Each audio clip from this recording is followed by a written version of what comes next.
avec Brigitte Giraud, mais simplement rappeler un petit cadrage sur ce projet Goncourt, comment il est né et comment il a évolué. C'est la troisième fois qu'on le fait en Uruguay, pour le choix Goncourt de l'Uruguay, qui a eu déjà deux éditions, qui ont d'ailleurs toutes été gagnées, choisies. Le jury Goncourt Uruguay des deux dernières années avait choisi le prix Goncourt de l'Académie Goncourt. Je ne peux que vous souhaiter la même chose, mais c'est les jurés qui décideront. Et depuis cette année, nous avons décidé, ensemble, avec l'ambassade de France en Argentine, d'ouvrir et d'élargir et donc de faire en commun un choix Goncourt qui donc change de nom, qui s'appelle maintenant le choix du Rio de la Plata et qui associe des jurés membres des différentes institutions qui ont été énumérées juste avant.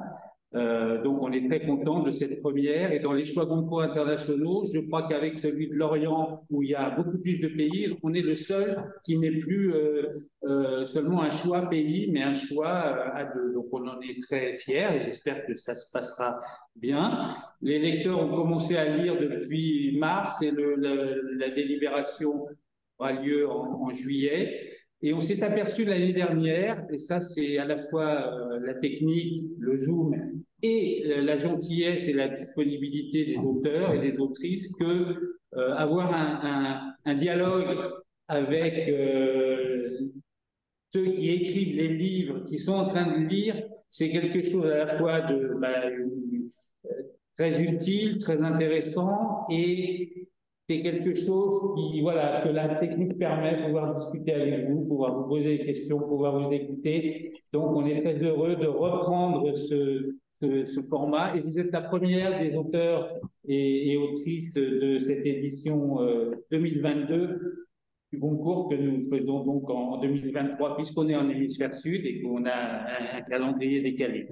Je m'arrête là, mais pour vous dire, donc, on est très heureux d'avoir mis en place ce, ce, ce, ce choix Goncourt qui nous permet de faire lire des auteurs et des autrices françaises et francophones contemporains loin de la France. Et je crois que c'est important, nous, pour le rayonnement de la France, de pouvoir avoir ce type de projet. Merci beaucoup. Et donc, je crois que Mathéo va vous présenter rapidement. On s'est divisé la tâche. Mathéo, fais-le rapidement parce que je crois que même s'il faut le faire bien, mais parce que je crois que l'important, ça va être l'échange.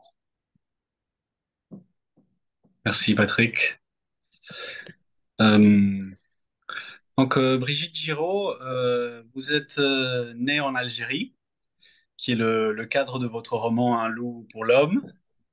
Vous habitez maintenant à Lyon, qui est une ville aussi très présente dans votre œuvre, notamment dans la dernière. Vous êtes l'auteur de plusieurs romans, dont le prix Goncourt de la Nouvelle 2017 pour votre recueil L'amour est très surestimé, publié chez Stock. Et vous avez aussi une œuvre importante avec une douzaine de romans, dont deux qui connaissent des adaptations et des recueils de nouvelles. On peut citer À présent, qui a eu la mention spéciale du prix Vepler en 2001, Une année étrangère, qui a eu le prix Jean Giono en 2009, et plus récemment, donc Un loup pour l'homme, dont on a parlé, et Jour de courage de 2019. Vos livres sont pas connus que en France, ils sont traduits dans une vingtaine de pays, donc une belle carrière littéraire. Un monde que vous connaissez aussi de l'intérieur, le monde littéraire et éditorial, puisque vous avez connu le métier de libraire, de journaliste, de critique littéraire, de programmatrice pour la fête du livre de Bron.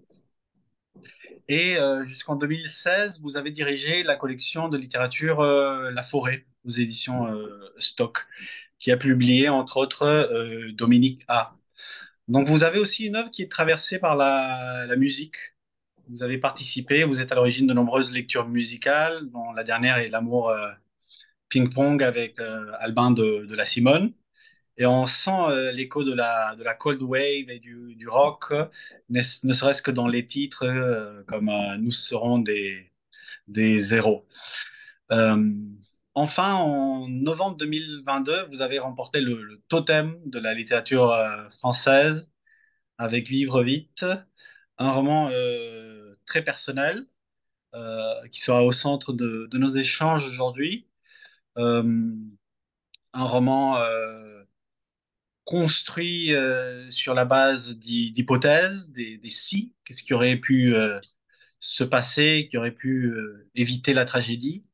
Un roman qui est particulièrement intéressant pour un lectorat tel qu'il tel que nos jurys se composent, puisque il y a un travail sur la langue et sur ce ressort extrêmement minutieux. Donc, un livre très riche pour les apprenants du français, pour ceux qui se perfectionnent dans la lecture du français. Et donc, j'attends des beaux échanges avec nos lecteurs argentins et uruguayens. Merci beaucoup, Brigitte Giraud. Merci. Bien, je rappelle un peu la modalité. Donc, nous allons commencer en premier par les institutions qui nous avaient envoyé leurs premières questions. Donc, nous avions l'Alliance de Montevideo, de Buenos Aires, le lycée. Donc, je propose, puisque l'Uruguay est l'initiateur, que ce soit l'Alliance de Montevideo qui pose la première question.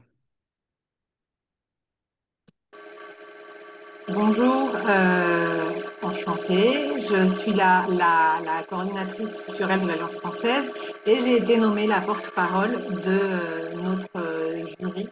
Donc, merci beaucoup pour cet espace d'échange qui est vraiment un moment très unique pour nos lecteurs, vu que ça arrive très rarement.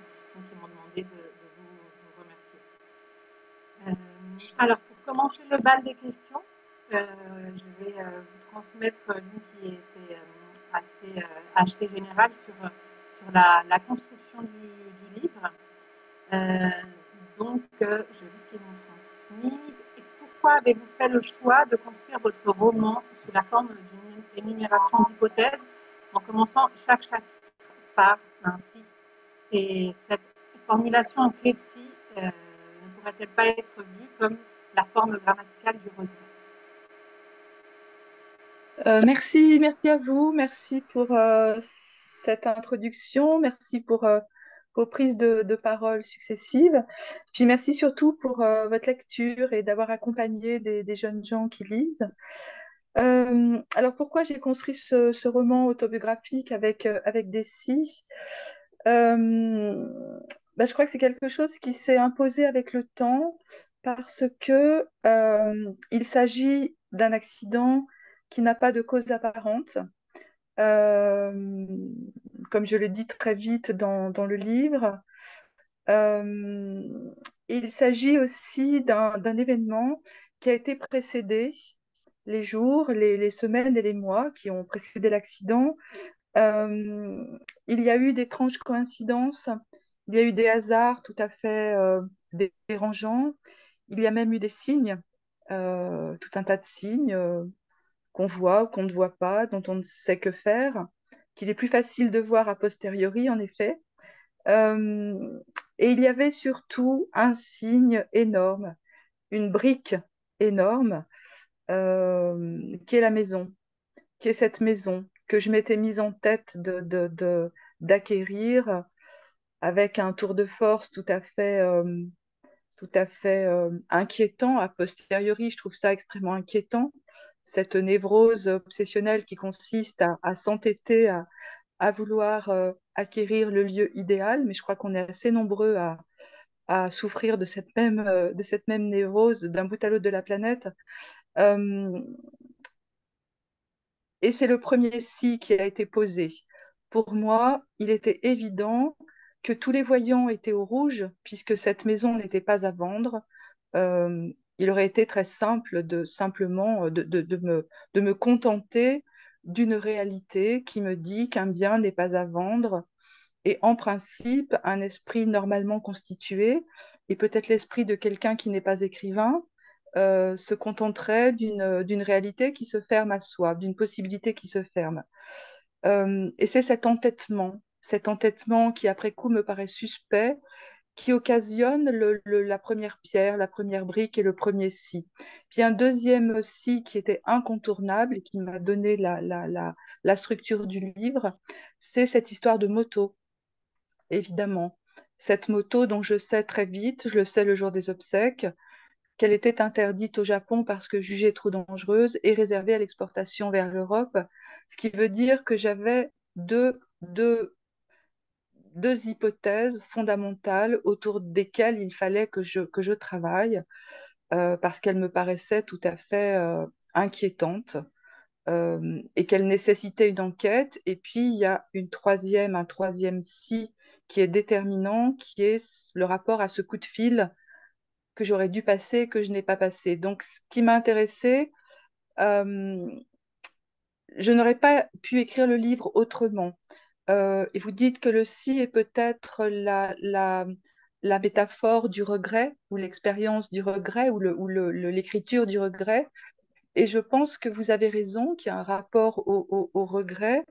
Euh, mais il se trouve que cette interrogation du passé, elle n'a lieu dans nos existences qu'après la catastrophe, ou après que se soient déroulés des faits totalement exceptionnels ou des faits qui n'auraient pas dû avoir lieu.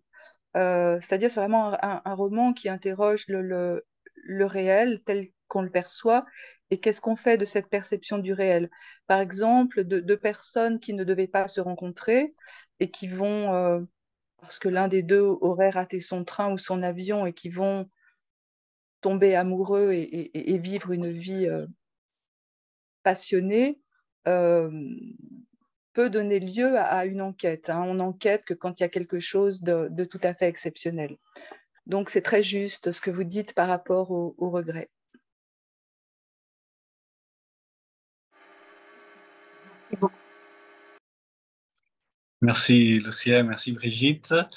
Nous allons, par un souci de parité, passer à l'alliance de l'autre côté, à l'alliance de Buenos Aires. Euh, donc, Cher Mathéo, chers collègues lecteurs et lectrices et chère Brigitte Giraud, je suis très émue de me trouver dans cette situation pour le contenu de votre récit, mais aussi parce que je suis lyonnaise. Donc, je vous salue et j'ai reconnu chaque espace, chaque interstice de ce roman. Mais je vais céder la parole à l'une de nos lectrices de l'Alliance française de Buenos Aires qui souhaite vous poser sa question. Merci Martha. Bonjour. Bonjour, je suis Martha Olavaria de l'Alliance française de Buenos Aires et enchantée Brigitte de faire votre connaissance. Et je voudrais vous demander si ces livres vous a-t-il permis d'éclore cette période de votre vie?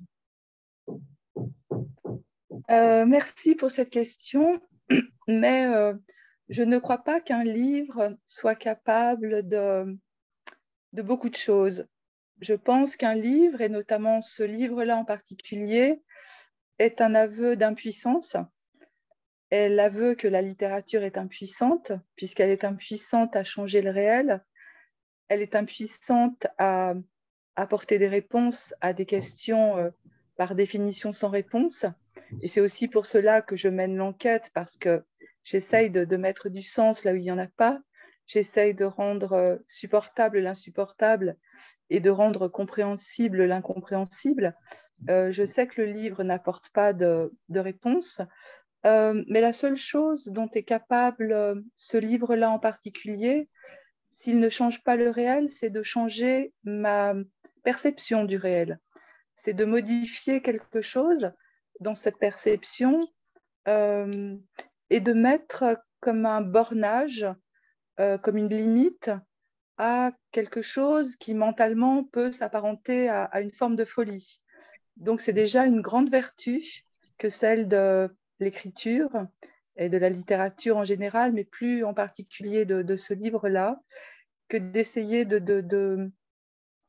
d'organiser ce qui est tout à fait vertigineux et totalement effrayant. Mais pour autant, le livre ne vient pas clôturer ni une période, ni un questionnement, ni une absence, ni un manque, ni un dérèglement, ni tout cela est totalement intégré à ma personne, qui par ailleurs est une personne qui écrit. Je ne sais pas ce que sera la suite, mais ce que je sais, c'est que ce livre était nécessaire parce qu'il me fallait vraiment mener une enquête sur la question de ce qu'on appelle le destin. Alors peut-être qu'on en parlera à l'occasion d'une prochaine question, mais ce qui m'a surtout intéressée, c'était de mettre en relation d'un côté le hasard. Le hasard, c'est un mot qui vient de l'arabe, qui veut dire jeu de dés. À l'opposé, il y a le destin. C'est un autre mot aussi qui peut venir de l'arabe, le mektoub. Il y a aussi le fatoum, qui dit le contraire, qui dit c'était écrit. Donc, est-ce que c'était écrit? Et puis, il y a une troisième pierre qui est tout à fait indispensable, un troisième concept, qui est le déterminisme. Le déterminisme social, le déterminisme géopolitique, le déterminisme historique, sociologique, intime, etc. Et le livre essaye de voir de quoi nos vies sont les objets. Voilà, donc j'étais un petit peu longue, excusez-moi, parce que j'imagine qu'on va peut-être parler de ces concepts-là. Merci beaucoup pour votre question. Très intéressante, Brigitte. Merci beaucoup à vous. Bien, je propose de passer au lycée français de Montevideo, qui sont dans une grande salle. Oui, bonjour. Je vais essayer de zoomer et de diriger. Voilà. Wow. Vas-y Bruno, tu peux y aller, on t'entend. Alors bonjour, je suis Bruno, le porte-parole donc du club littérature du lycée français de Montevideo. Et on a comme question, bon, là voici. Dans la construction de votre histoire, vous êtes-vous inspiré d'autres auteurs de tragédie? Merci pour votre question.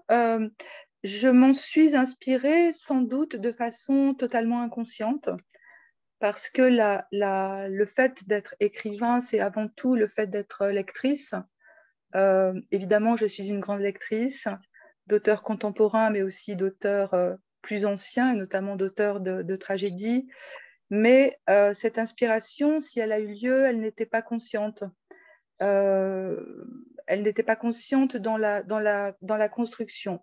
Il y avait par contre quelque chose dont j'étais très consciente, c'est que pour construire le roman, je me suis inspirée de deux plasticiens, du travail de plasticiens suisses-allemands qui s'appellent Fischli et Weiss.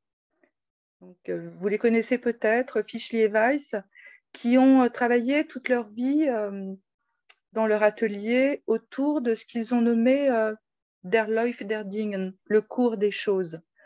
Le cours des choses, c'est-à-dire que pour eux, ils ont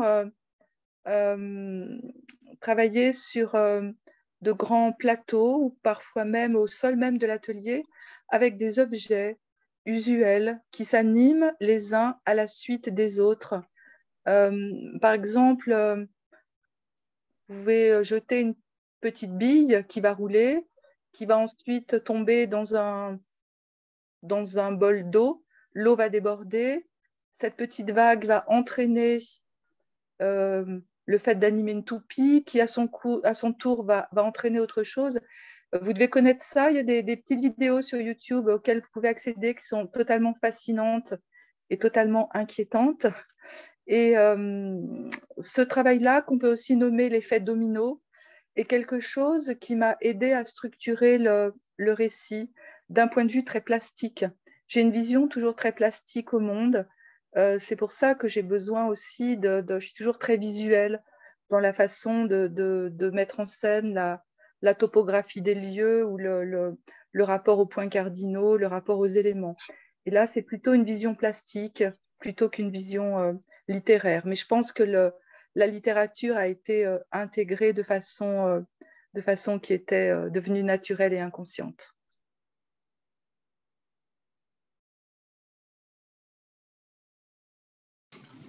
Merci. Merci. Bien. Je ne sais pas si le lycée Mermoz de Buenos Aires a des questions, puisque je sais que pour des questions d'horaire, ils n'étaient pas très nombreux. Donc, si c'est le cas, n'hésitez pas à vous manifester. Sinon, pour l'instant, je propose de passer à l'université de Buenos Aires. J'ai vu qu'il y avait Lucia dans la salle. Bonjour, enchantée de faire la connaissance. J'avais une question qui a été déjà répondue, un peu la question de si cette forme de ce conditionnel qui prend une forme de question, si vous avez trouvé des réponses à ces questions, mais comme ça a été déjà répondu, je vous demande une autre chose, c'est est-ce que la vente de la maison a déclenché toutes ces questions ou ce sont des questions qui vous ont accompagné toujours pendant ces 20 ans et ça a été le moment de les écrire maintenant et aussi si c'était plutôt un besoin ou une envie d'écrire, de donner une forme à toutes ces questions? Alors, en effet, La maison a été l'élément qui a déclenché l'écriture. C'est un livre dont je savais que j'allais l'écrire. Je savais que j'allais avoir besoin de temps, d'un temps long. C'est un livre qui me faisait peur parce que c'est le livre qui est censé faire émerger toutes les vérités. Et en l'occurrence, toutes les vérités étaient effrayantes. Certaines des vérités, notamment les vérités les plus intimes et les plus liées à la famille, étaient des vérités qui m'étaient difficiles de vraiment affronter par l'écriture. J'attendais d'être prête, j'attendais d'être sortie du chaos. Et puis j'avais tellement peur de rater ce livre. Je savais que ce serait le livre le plus important de mon parcours littéraire. J'avais peur de le rater, alors pendant ce temps, j'écrivais d'autres livres. J'écrivais d'autres romans, j'ai écrit une douzaine de livres, entre le premier qui s'appelle À présent, qui parle de l'accident, mais qui est plutôt un livre de la déflagration, un livre de la sidération, hein, qui met en scène la première semaine, et puis ce livre-là. Et puis j'avais peur de ne pas être à la hauteur aussi. Il fallait que je sois à la hauteur de cet homme, il fallait que je sois à la hauteur de l'histoire d'amour, il fallait que je sois à la hauteur de l'événement, j'avais beaucoup c'était très difficile. Et puis, à un moment donné, la pression des promoteurs a été si forte dans le quartier, la cruauté qui a été générée par cette présence et leur agissement a été tellement dévastateur. Quand j'ai su qu'il allait falloir que je vende la maison et que je me sépare du lieu, cela a provoqué un déséquilibre tel que pour retrouver l'équilibre, il a fallu que je puisse poser les premières phrases et le premier chapitre en quelque sorte. Parce qu'en effet, vendre une maison, ça, comme vous le savez, ça génère un déséquilibre très fort parce qu'il faut être capable de se projeter vers ailleurs, c'est-à-dire vers une nouvelle période de votre vie. Et puis, c'est aussi être confronté à quelque chose de beaucoup plus concret, beaucoup plus simple. En l'occurrence, c'est être capable de vider une maison. Et pour vider une maison, il faut faire un tri, il faut trier des objets. Pour trier des objets, il faut faire des choix, savoir ce qu'on garde, ce qu'on jette. Il y a beaucoup de littérature qui parle de cela, de littérature de par le monde. Je suis toujours très attentive à cette littérature qui met en scène des objets auxquels les êtres humains sont liés. Et parmi ces objets, il y a évidemment les affaires de l'autre qui sont encore dans la maison. Voilà, tout cela a créé véritablement un nouveau déséquilibre qui a été à l'origine de l'écriture du livre. Enfin, en tout cas, à l'origine de J'ai trouvé la forme. Avec ce déséquilibre, j'ai trouvé la forme que le livre pourrait prendre. Merci Je ne sais beaucoup. plus la deuxième partie. Non, ça vient. Et ça pose beaucoup de nouvelles questions. Alors, s'il y a temps, après, on refait des questions. Merci beaucoup. Merci. Oui, j'espère qu'on aura quand même le temps de rebondir un peu sur les interrogations qui ont surgi pendant l'échange. Maintenant, je propose de passer à l'Université de la République, donc la UDELAR. Bonjour, moi c'est Alena, je suis la coordinatrice pour l'université et pour l'Institut IPAD. Et je vais donner la parole à Laetitia, qui est le porte-parole, qui sera le porte-parole des lecteurs de l'UDELAR de l'université. Laetitia? Oui, je suis là, vous m'entendez bien? Oui. Oui? Oui, Bon, bonjour. bonjour Brigitte. Bonjour Brigitte, vraiment, je suis enchantée de vous rencontrer. Hein. Et je suis la porte-parole des autres élèves qui sont en cours en ce moment, ils ne peuvent pas venir. Donc, en ce moment, je suis là pour seulement transmettre les questions.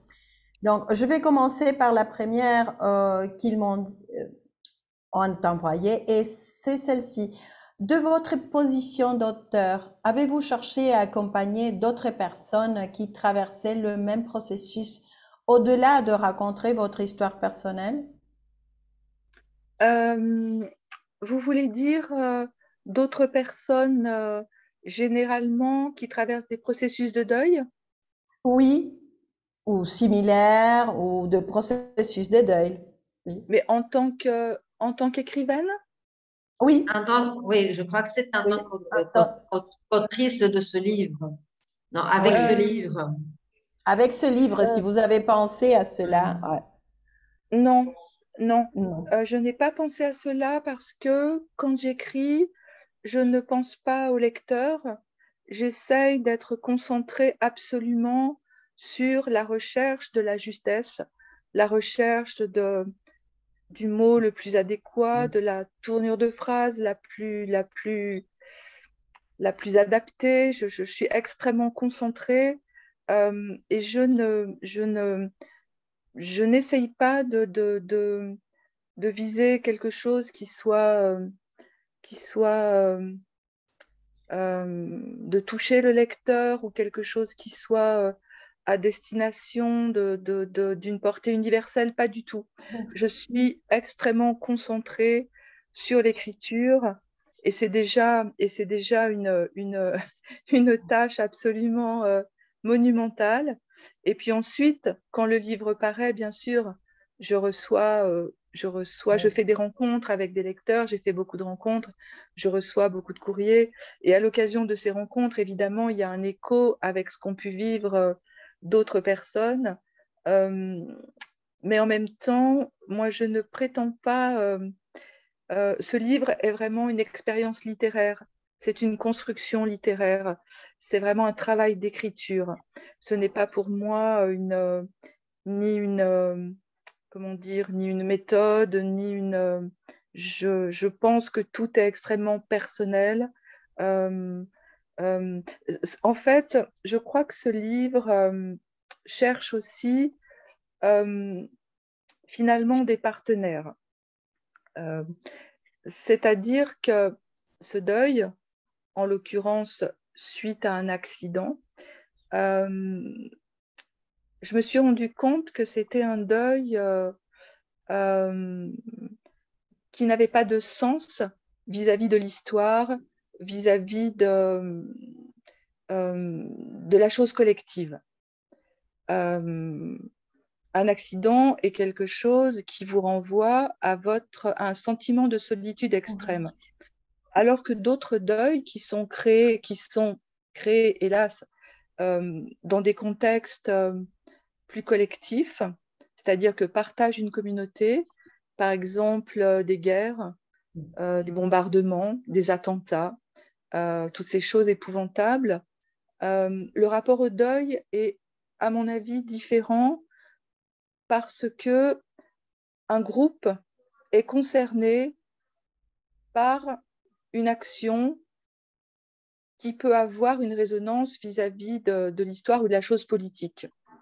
Je pense que la souffrance et le rapport au chagrin, évidemment, on ne peut pas le mesurer, on ne peut pas comparer, évidemment. La seule différence, c'est que dans ces cas-là, les deuils collectifs, il y a en général enquête, il y a la plupart du temps procès, et il y a très souvent le rapport à la commémoration. Ce qui veut dire qu'il y a des dates où des personnes peuvent se rassembler et éventuellement partager, avec beaucoup de guillemets au mot partager, mais il y a quelque chose de cet ordre-là. Alors qu'un deuil, comme celui que j'ai traversé et que beaucoup de personnes traversent, il n'y a pas il y a juste un renvoi à la solitude. Et peut-être que ce livre essaye de trouver des partenaires qui peuvent être, pourquoi pas, la reine Astrid, Tadao Baba, Paco Rabanne, Stephen King. Il y a toute une galerie de portraits que je n'avais pas du tout prévu de convoquer. Je parlais des plasticiens, Fischli Weiss. Il y a finalement tout un tas de gens qui ont quelque chose à faire avec le livre que je n'avais pas du tout vu arriver, mais peut-être qu'ils m'ont été nécessaires pour être accompagnés. Merci. Non, merci à vous. Merci beaucoup. Merci Laetitia. Je pense que vous aviez une deuxième question en représentation de l'autre institution. Oui, de l'université. Oui. Ou de l'IPA aussi, non? C'est moi la Oui. Non. Non. Ah non, c'est pas vous. Parce que je représente les deux, je m'excuse. Non, c'est Anna. Oui, Anna. Ah, c'est Anna qui va parler. Oui, d'accord. C'est Anna qui va parler. Oui, au nom de l'IPA, oui, l'Institut le professeur Anna. Ah bien, c'est Anna qui va parler au nom de l'IPA. Ok, donc on passera à l'IPA après. On m'informe via WhatsApp que le lycée français de Buenos Aires est représenté et qu'ils ont des questions à poser. Je ne sais pas si... Bonjour. Oui. Ah, voilà. C'est une question assez générale pour l'instant. C'est le choix du titre Vivre vite, qui au début, la première fois que je l'avais vu, donnait une impression de carpe diem, de profiter de la vie, mais après l'avoir lu, j'ai pas du tout cette même impression. Alors je me demande comment vous l'avez choisi ce titre. Merci pour cette question. En effet, Vivre vite, j'ai eu beaucoup de mal à trouver un titre pour ce livre. Il y a eu beaucoup de titres. Il y a eu L'accident, il y a eu Adrénaline, il y a eu énormément de titres qui ne convenaient pas. Et ce Vivre vite, évidemment, il est en lien direct avec la devise de James Dean, enfin attribuée à James Dean, Vivre vite, mourir jeune, qui est suivi ensuite par deux autres phrases, Jouer aux méchants, tout saloper, qui figurait dans le livre qu'était en train de lire Claude, ce livre du critique rock américain Lester Bangs, Psychotic Reaction et autres carburateurs flingués. Ce Vivre vite figure dans ce chapitre que Claude était en train de lire. Ce Vivre vite, c'est aussi évidemment le lien à la moto, le lien au rock'n'roll.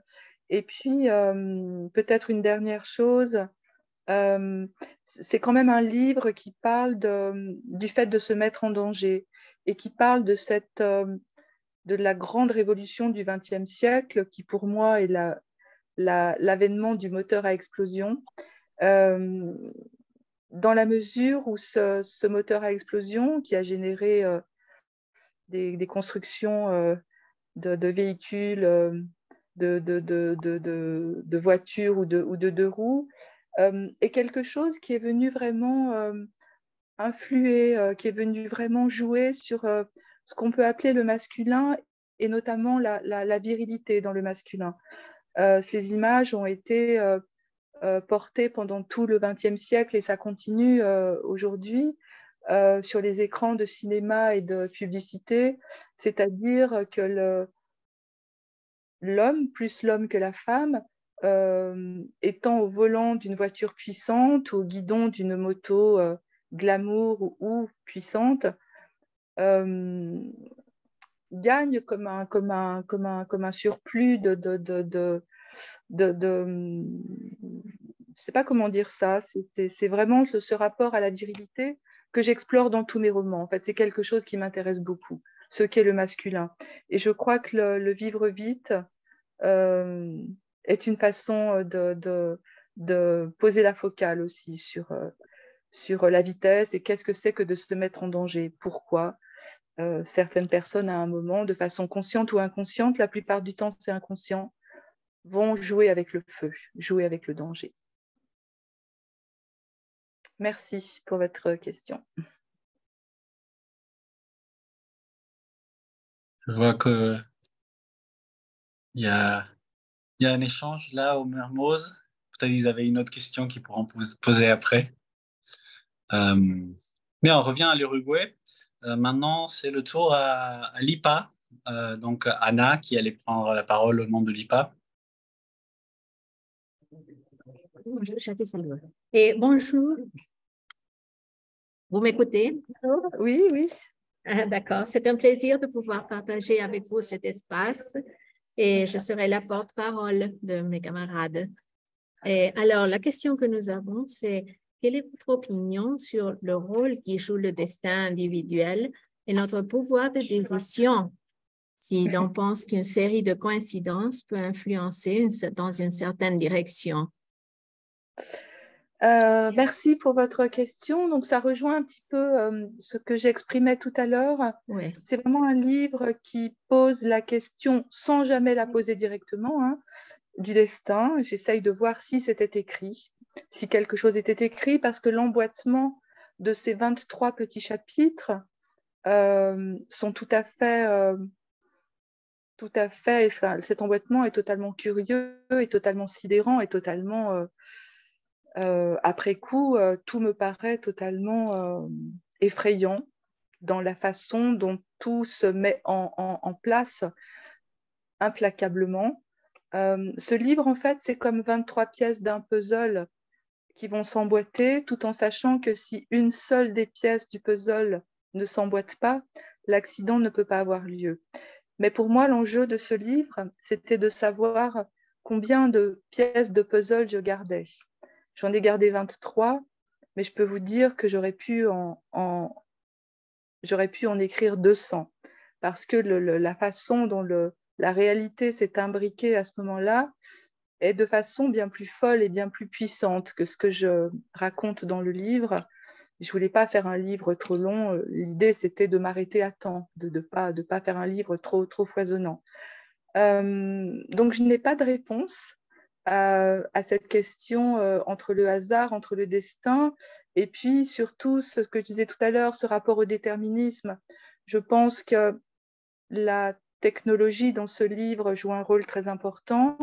Le libéralisme et la cruauté du libéralisme jouent un rôle absolument déterminant, que ce soit la chose immobilière, que ce soit la mondialisation et l'importation de certains véhicules à des fins purement de profit.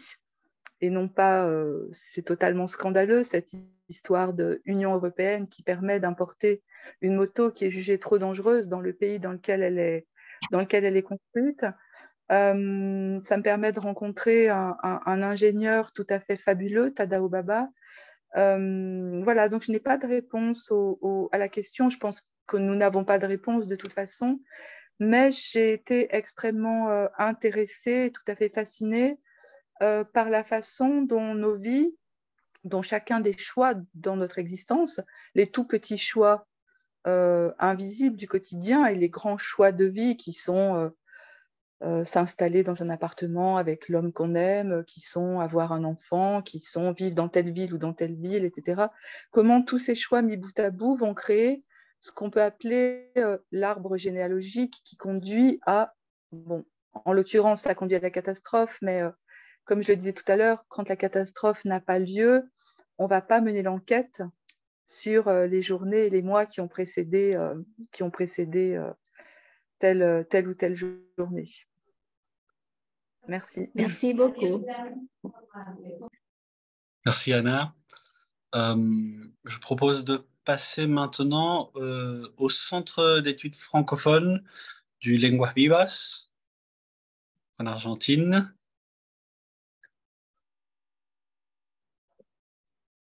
Oui, bonjour, c'est moi qui, qui suis la porte-parole.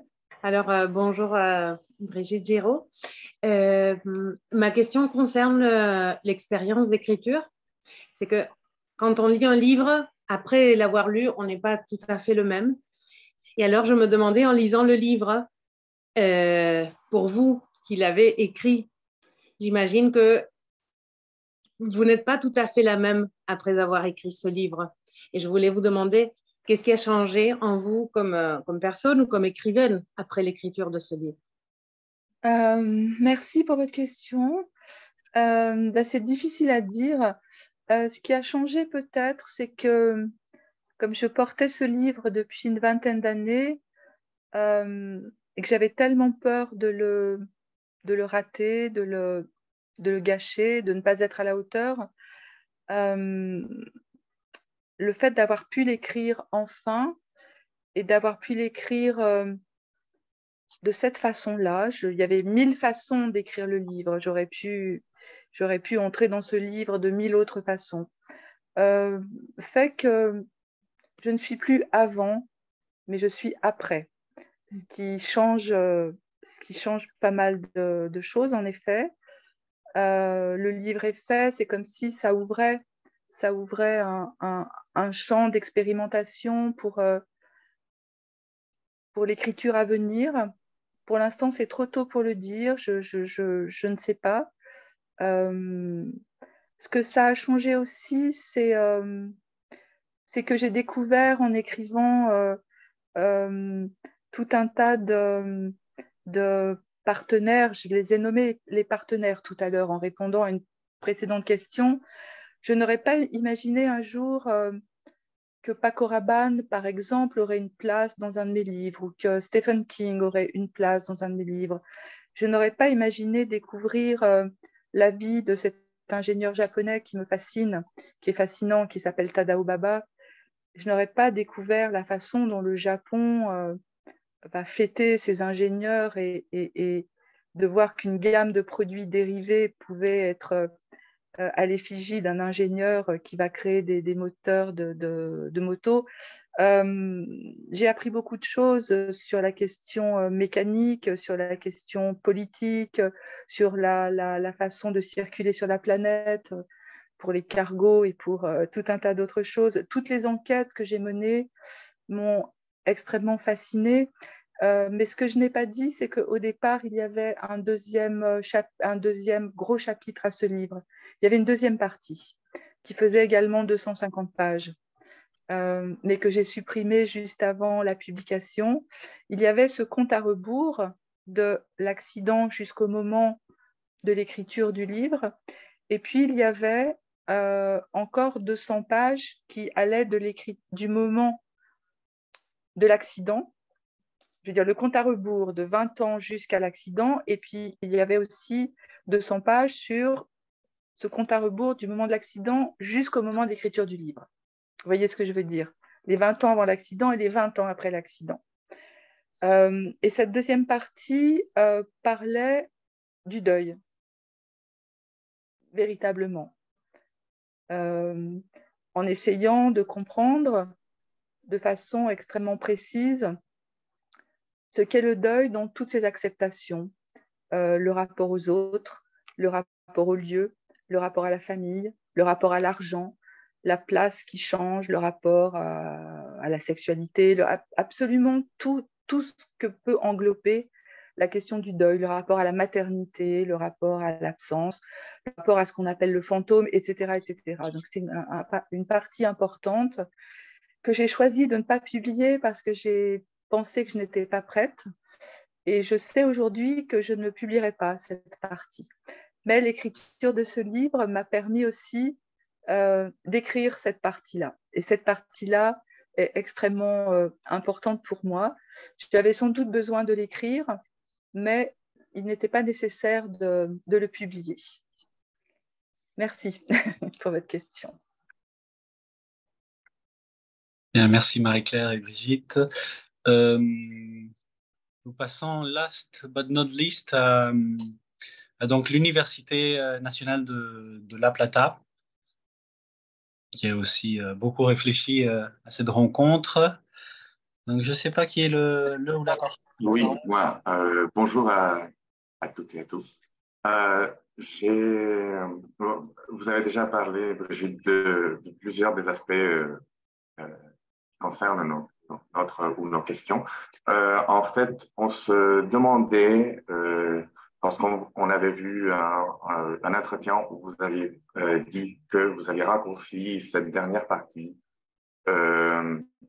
on se demandait si d'emblée vous aviez conçu ce récit pour le publier et comment le fait d'avoir raccourci ces aspects plutôt intimes, si ils avaient changé la puissance, si l'on veut, de la thèse ou de ce que ce livre vient interpeller chez les lecteurs.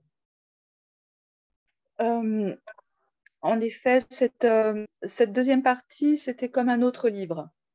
Et j'ai aussi choisi de ne pas la publier parce que, en relisant l'ensemble, je me suis dit qu'il y avait deux livres différents qui étaient comme dans une forme d'antagonisme l'un par rapport à l'autre, et notamment une forme de rythme et d'écriture qui... Il aurait peut-être fallu les publier de façon séparée dans un même coffret, pourquoi pas, mais je me suis dit que tout cela risquait d'être un peu précipité. Et ce qui m'avait surtout intéressée dans l'écriture, c'était vraiment ce compte à rebours et cette mécanique de jeu de domino et de rapport ce qu'on peut appeler globalement l'arbre généalogique qui conduit à la catastrophe. C'était vraiment ce rapport implacable, ce rapport au temps, parce que c'est un livre qui ne parle que du temps, finalement. Ce temps long et ce temps très bref, ces accélérations. Et par exemple, la scène la plus rapide, qui est celle du dernier jour, du jour de l'accident, c'est le chapitre qui s'étire le plus longuement parce que je n'arrive pas à me résoudre à arriver au point de chute. C'est à la fois la chute du livre, mais c'est aussi le point de chute, c'est l'histoire d'un homme qui tombe. Et évidemment, ce chapitre, je l'ai étiré très, très, très longtemps parce que je ne pouvais pas le faire tomber. Et en même temps, logiquement, c'est le chapitre qui devrait aller le plus vite. Donc, c'est vraiment un livre qui est vraiment c'est pas une réflexion, mais c'est une approche du temps. C'est une approche de la distorsion du temps dans nos cerveaux humains, dans notre vie quotidienne. Et la deuxième partie, c'était 20 ans, encore 20 ans, mais avec un déroulé sur un temps beaucoup plus long. Et c'était une deuxième partie qui tordait le cou, en quelque sorte, à tous les présupposés autour du deuil, à tous les clichés qui accompagnent les personnes qui sont censées faire leur deuil, avec ces manuels de psychologie qui sont dramatiquement mensongers. Et donc, c'était aussi une façon de m'inscrire en faux et d'aller très, très, assez violemment parfois contre ces clichés-là. Ça m'a beaucoup intéressée d'écrire. J'avais, je crois, besoin d'écrire cette deuxième partie parce que je n'arrivais pas à rester sur le point de l'accident. Je n'arrivais pas à rester. Il a fallu que je continue à écrire pendant une année pour pas m'arrêter moi aussi sur ce point d'accident. Et quand j'ai décidé que cette deuxième partie ne serait pas publiée, je ne pouvais pas rester sur ce point de chute et je ne pouvais pas laisser le lecteur sur ce point de ce chapitre-là.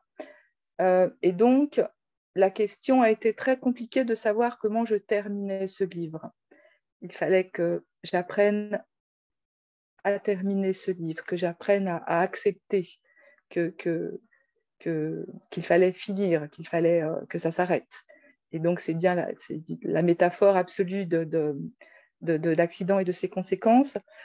Et donc, je suis allée puiser dans la deuxième partie 2 scènes qui figuraient, qui sont la scène de l'éclipse, où intervient Paco Rabanne, justement, et puis la scène de la salle de bain, qui faisait partie de la deuxième partie, que j'ai récupérée, que j'ai réécrite et que j'ai apprivoisée d'une autre façon pour qu'elle vienne m'aider à clôturer cette première partie. Voilà, l'écriture est une mécanique. De toute façon, c'est un livre qui ne parle que de mécanique. On est c'est un moteur, en fait. Je mets les mains dans le moteur dans tous les sens du terme. Merci. Merci.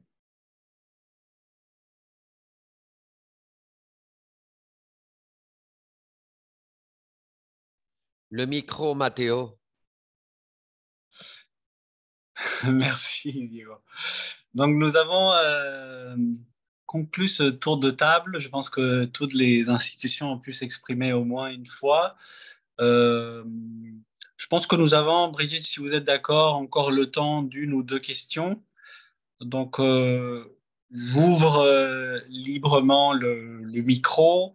Peut-être vous souhaitez rebondir sur une des questions. Je vois aussi que les 2 lycées sont assez nombreux, donc peut-être il y a 1 ou 2 questions qui leur sont restées. Je vois Christina qui lève la main. Oui. Donc on va donner la parole à Christina. Bonjour à tous, bonjour Brigitte. C'est très émouvant toute cette interview. J'ai une question à vous poser parce que c'est très intéressant quand on parle toujours sur cette petite voix qui souffle à l'oreille. Si on aurait écouté cette voix, les choses se seraient déroulées différemment, n'est-ce pas? Parce que toute l'histoire, c'est sur le si. Et cette voix, ce n'est pas la voix de cette autre dimension, de l'autre réel, que c'est la voix de l'intuition de l'être humain. Si on aurait suivi cette voix, il n'aurait pas eu une faute. Il n'aurait pas eu différentes fautes, ou finalement l'accident. Et je vous pose la question si ce ne serait pas une solution pour toute l'humanité de développer plus cette voie et ne pas suivre tout le temps ce que la personnalité ou l'être humain ou la raison veut. Ouais. Je m'explique avec cette question. Parce que c'est très intéressant de voir les 2 dimensions. Par exemple, il y a des petites fautes dans le quotidien qui font que l'enchaînement, le déroulement de petites choses finalement conduisent à l'accident. C'est toute l'histoire, c'est comme ça. Et je me demande si quelle est l'importance pour vous de cette petite voix? Merci pour... De n'avoir pas suivi ça. Oui, merci beaucoup. Cette petite voix, c'est ce qu'on appelle les signes. C'est la voix qui vient interpréter les différents signes. C'est une voix qui peut exister après coup. C'est une voix qui peut exister après que les choses se soient déroulées. C'est le rapport à l'intuition, mais ce que j'essaye de montrer dans ce livre, qui est aussi un questionnement sur la responsabilité et sur une éventuelle culpabilité des uns ou des autres, d'un point de vue des individus, mais d'un point de vue aussi des institutions et de la mécanique politique à l'œuvre mondialement.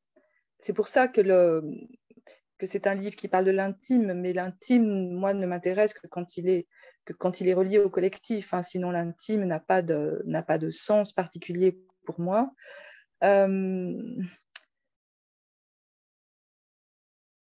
Je me rends compte qu'il n'y a pas véritablement responsabilité et encore moins culpabilité, dans la mesure où chacun a fait pour le mieux, pour ce qui est des êtres individuels.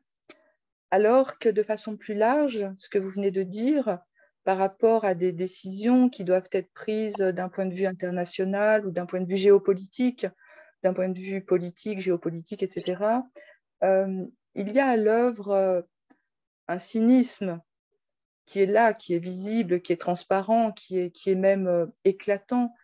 C'est à l'œuvre en ce moment, pour ce qui concerne, par exemple, le réchauffement climatique, etc. Je ne vais pas entrer dans ces détails-là, mais cette petite voix, c'est celle qui est possible après coup. Parce qu'après coup, on sait ce qu'il aurait fallu faire, évidemment, évidemment. Mais dans l'instant, c'est très, très beau aussi d'aller contre une maison qui n'est pas à vendre. C'est pas grave de forcer le destin. C'est parfois forcer le destin et parfois faire grande preuve d'amour, c'est pour épater l'autre. Parfois, on fait des doubles sauts périlleux-arrière parce qu'on veut montrer à l'autre à quel point on est exceptionnel, à quel point on est génial, à quel point on est capable d'affronter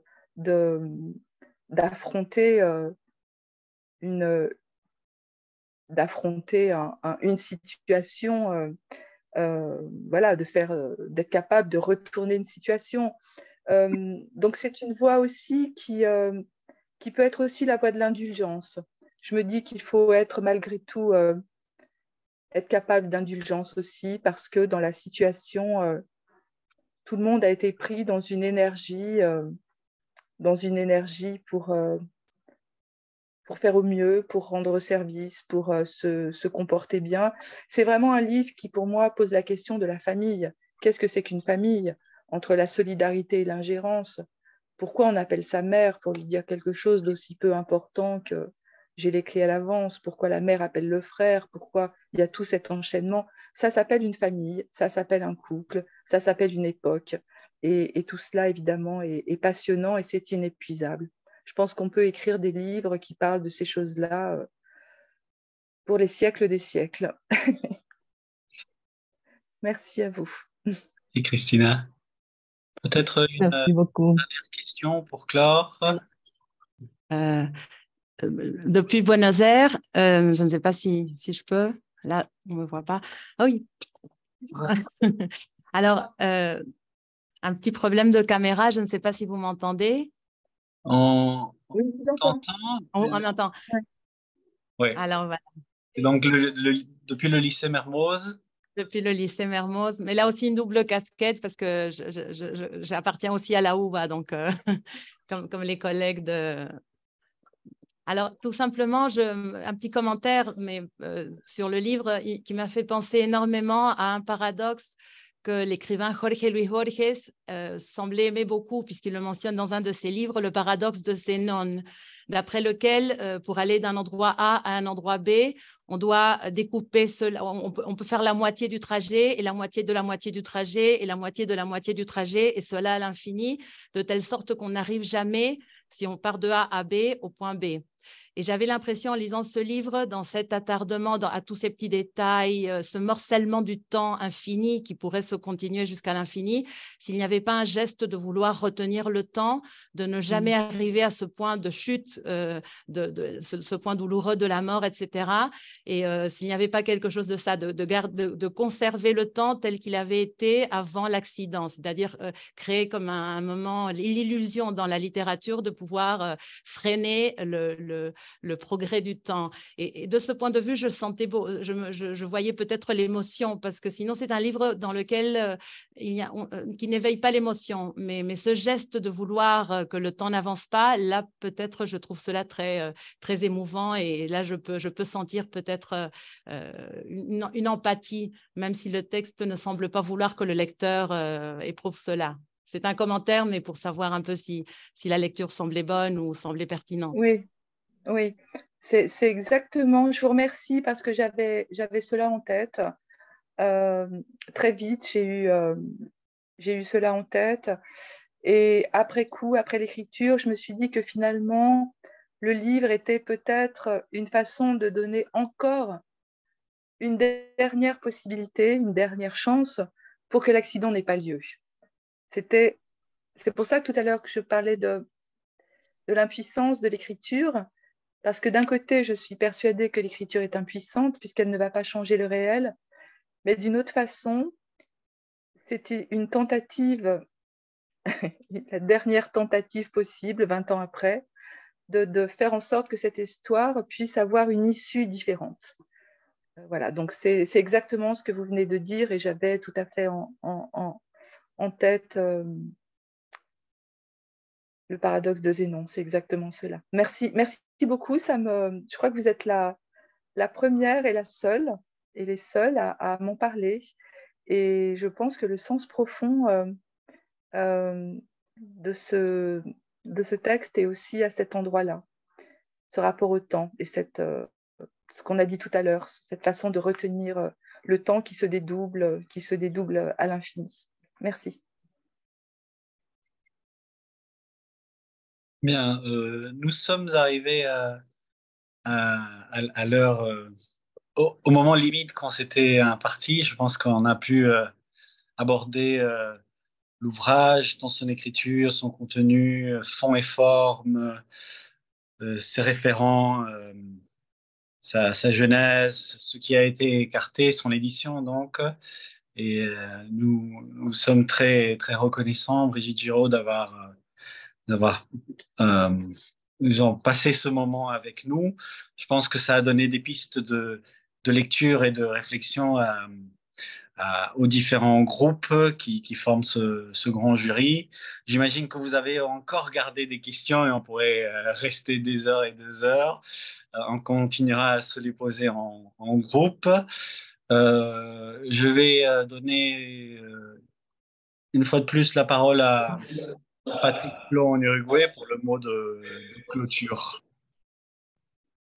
Merci et très sincèrement, merci beaucoup Brigitte Giraud pour votre disponibilité et comment dire, le côté naturel et très intéressant en tout cas de dialogue que vous avez pu avoir avec tous les membres du jury qui vous ont posé des questions. Vous avez peut-être pu voir qu'en Uruguay comme en Argentine, on a beaucoup d'institutions et beaucoup de personnes qui aiment lire et le sens et l'objectif principal de ce projet qu'on a construit depuis 3 ans, c'est de donner envie de lire d'abord, mais aussi donner envie de lire et de découvrir la littérature contemporaine française principalement, mais on dit aussi francophone, bien sûr. Vous avez peut-être pu voir aussi qu'il y a des références aussi dans ces pays. On a des grands auteurs. L'un d'eux en Argentine a été mentionné. En Uruguay, on en a aussi, y compris des franco-uruguayens, puisqu'on est très fiers d'avoir la double appartenance de Jules Supervielle, qui a donné le nom au lycée français, Jules Lafort également, et Lautréamont, qui est un auteur formidable également. Je crois qu'en effet, comme l'a dit Matteo à Buenos Aires, cet échange de toutes ces institutions qui sont en train de lire les 4 derniers romans du Goncourt 2022 leur donneront un éclairage des grilles de lecture, si je puis dire, mais surtout cette opportunité d'avoir pu rencontrer les auteurs. On l'avait fait l'année dernière, on le fait cette année. On aura ensuite assez bientôt Mackenzie Orsel qui nous parlera de sa somme humaine. Donc pour nous, c'est un moment privilégié, bien qu'on soit loin, d'être en contact avec les livres, mais avec ceux qui sont derrière, ou devant plutôt, et qui sont les auteurs et les autrices. Donc, merci beaucoup. Je ne voudrais pas avoir le dernier mot, je crois que c'est vous qui le méritez. Alors, je ne sais pas si vous avez quelque chose à dire de plus, mais moi, la seule chose que je voulais vous dire, outre vous remercier, c'est peut-être vous demander, après ce prix Goncourt, quels sont vos projets actuels d'écriture et de vie. Écoutez, je vous remercie pour vos lectures tellement attentives, parce que ce qui est vraiment très très bien, c'est qu'on a surtout parlé d'écriture, et c'est parfois très rare de parler d'écriture. Très souvent, on parle de thèmes dans des rencontres littéraires, et un livre pour moi ne se résume pas à un thème, mais la mécanique de l'écriture est quelque chose qui est passionnant et très énigmatique. Donc, c'est toujours difficile aussi pour l'auteur d'aller chercher dans la mécanique ce qui a pu se passer. Donc, je vous remercie beaucoup de vos questions si attentives, et de vos lectures si fines. Pour moi, ce qui se passe là, c'est une petite pause pendant l'été qui va arriver, avant pas mal de déplacements à l'étranger pour les traductions qui sont en train de se faire autour de Vivre Vite.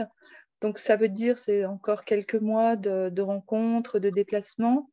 Et puis, peut-être que je entrerai dans une période plus propice à l'écriture. Mais pour l'instant, je n'écris pas, et dès que j'ai un peu de temps, je vais marcher en montagne. Voilà, j'ai besoin de marcher, de respirer. Voilà, merci beaucoup à vous. Merci beaucoup, et tout le monde vous remercie, je crois, également. Merci aussi du côté de l'Argentine. Nous vous souhaitons une belle promenade et une belle promotion de cet ouvrage partout dans le monde. Merci. Merci. À une prochaine fois. Merci. Au revoir. Merci à tous. Au revoir. Merci. Merci beaucoup. Au revoir. Allez, merci.